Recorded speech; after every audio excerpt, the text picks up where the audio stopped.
ನೆನಪಾಗಲಿಲ್ಲ. ನೀವು ಚುನಾವಣೆ ಸೋತ ತಕ್ಷಣ ಚುನಾವಣಾ ಆಯೋಗ, ಈ ಪದ್ಧತಿ ಏನಿದೆ ಅಲ್ಲ, ಇದು ಎಲ್ಲೋ ಒಂದು ಕಡೆ ಭಾರತದ ಪ್ರಜಾಪ್ರಭುತ್ವಕ್ಕೆ ಒಂದು ರೀತಿಯ ಕಪ್ಪು ಚುಕ್ಕೆಗಳನ್ನು ಇಡ್ತಾ ಹೋಗುತ್ತೆ.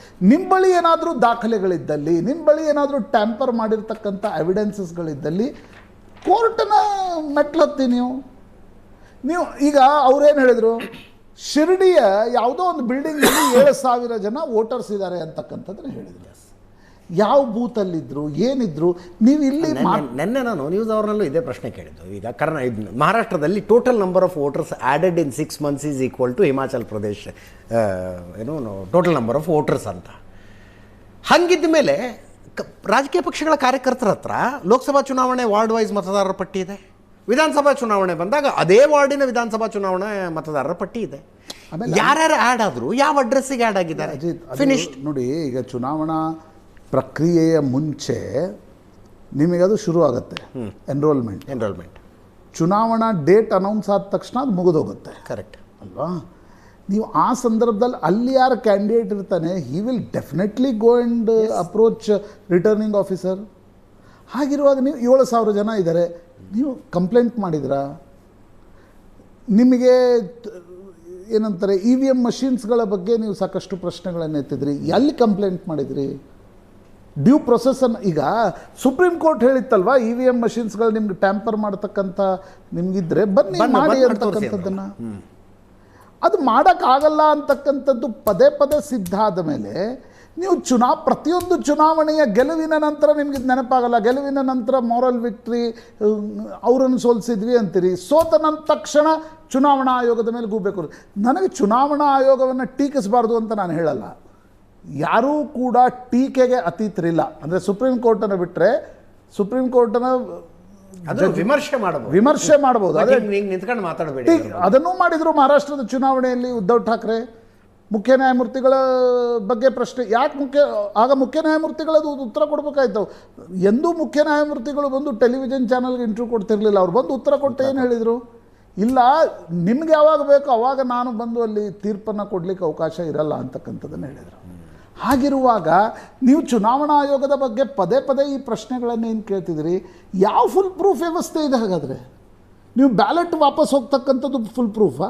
ಬಿಹಾರದಲ್ಲಿ ಏನಾಗ್ತಿತ್ತು, ನಾವು ಕರ್ನಾಟಕದ ನಮ್ಮ ಗ್ರಾಮೀಣ ಭಾಗಗಳಲ್ಲಿ ನೋಡಿದ್ದೀವಿ ಯಾವ ರೀತಿ ರಿಗ್ಗಿಂಗ್ ಆಗ್ತಿತ್ತು ಅಂತ. ಹಾಗಿರುವಾಗ ನೀವು ಏನು ಹೇಳಲಿಕ್ಕೆ ಬಯಸ್ತಾ ಇದ್ದೀರಿ? ನನಗನ್ಸುತ್ತೆ ಅಜಿತ್, ಅದು ಎಲ್ಲೋ ಒಂದು ಕಡೆ ಪೊಲಿಟಿಕಲ್ ಮ್ಯಾಚುರಿಟಿಯನ್ನು ನೋಡಿ. ಇದೊಂದು ಬೋಗಿ ಹುಟ್ಟಾಕ್ಬೋದು, ನೀವು ಈ ಸಸ್ಪಿಷನ್ ಹುಟ್ಟಾಕ್ತಾ ಹೋಗ್ಬೋದು. ಇಲ್ಲ EVMಗಳು ಟ್ಯಾಂಪರ್ ಮಾಡ್ಬೋದು. ನೀವು ಗೆದ್ದಾಗ ಯಾಕೆ ಮಾಡಲ್ಲ? ಕರ್ನಾಟಕದಲ್ಲಿ ಗೆದ್ರಿ, ಹಿಮಾಚಲ್ ಪ್ರದೇಶದಲ್ಲಿ ಗೆದ್ರಿ, ತೆಲಂಗಾಣದಲ್ಲಿ ಗೆದ್ರಿ, ವೆಸ್ಟ್ ಬೆಂಗಾಲಲ್ಲಿ ಗೆದ್ರಿ, ಲೋಕಸಭಾ ಚುನಾವಣೆಯಲ್ಲಿ ಅನೇಕ ರಾಜ್ಯಗಳನ್ನು ಗೆದ್ರಿ. ಆಗ ನಿಮ್ಗೆ EVMನ ನೆನಪೇ ಆಗಲಿಲ್ಲ.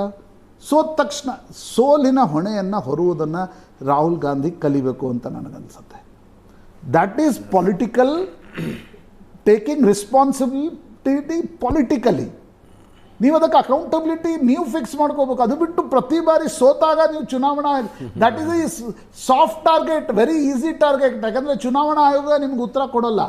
ಆದರೆ ನೀವು ಟರ್ನ್ ಈ ರೀತಿಯ ಆರೋಪಗಳನ್ನು ಮಾಡ್ತಾ ಭಾರತದ ಡೆಮೋಕ್ರಸಿ ಮತ್ತು ಚುನಾವಣಾ ವ್ಯವಸ್ಥೆಯನ್ನು ಪ್ರಶ್ನೆ ಮಾಡ್ತಾ ಜನರ ಮನಸ್ಸಿನಲ್ಲಿ ಅನಗತ್ಯವಾಗಿ ಸಂಶಯವನ್ನು ಮೂಡಿಸ್ತಿದ್ದೀರಿ. ನಾವು ನಿನ್ನೆ ಕೂಡ ಮಾತನಾಡಿದ್ವಿ, 13 ಲಕ್ಷ ಜಾಸ್ತಿ ವೋಟರ್ ಬಂದರು ಅಂತಂದರೆ 4,450 4,500 ವೋಟರ್ಸ್, ಅದಪ್ಪ 5,000 ಇಟ್ಕೊಳ್ಳಿ.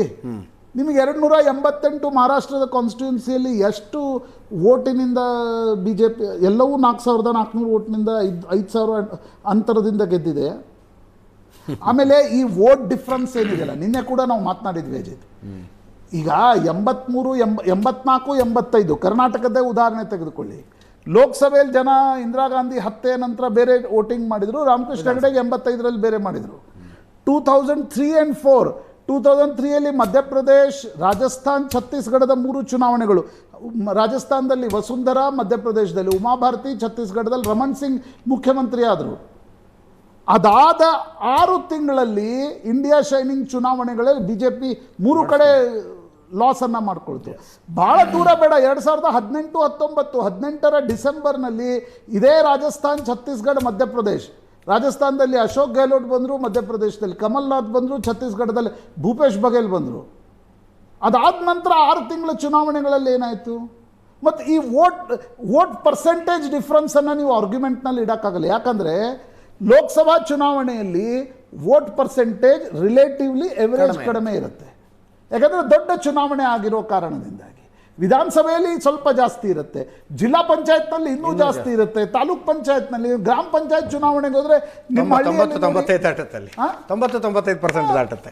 ಹಾಗಿರುವಾಗ ನೀವು ಏನು ಆರ್ಗ್ಯುಮೆಂಟನ್ನು ಇಟ್ಟು ಅನ್ನೆಸೆಸರಿಲಿ ನೀವು ಚುನಾವಣಾ ಆಯೋಗದ ಬೇರೆ ನಿರ್ಣಯಗಳ ಬಗ್ಗೆ ಪ್ರಶ್ನೆ ಮಾಡೋದಕ್ಕೂ ಚುನಾವಣಾ ಪ್ರಕ್ರಿಯೆ ಬಗ್ಗೆ ಪ್ರಶ್ನೆ ಮಾಡೋದಕ್ಕೂ ವ್ಯತ್ಯಾಸ ಇದೆ ಅಂತ ಅನ್ಸುತ್ತೆ.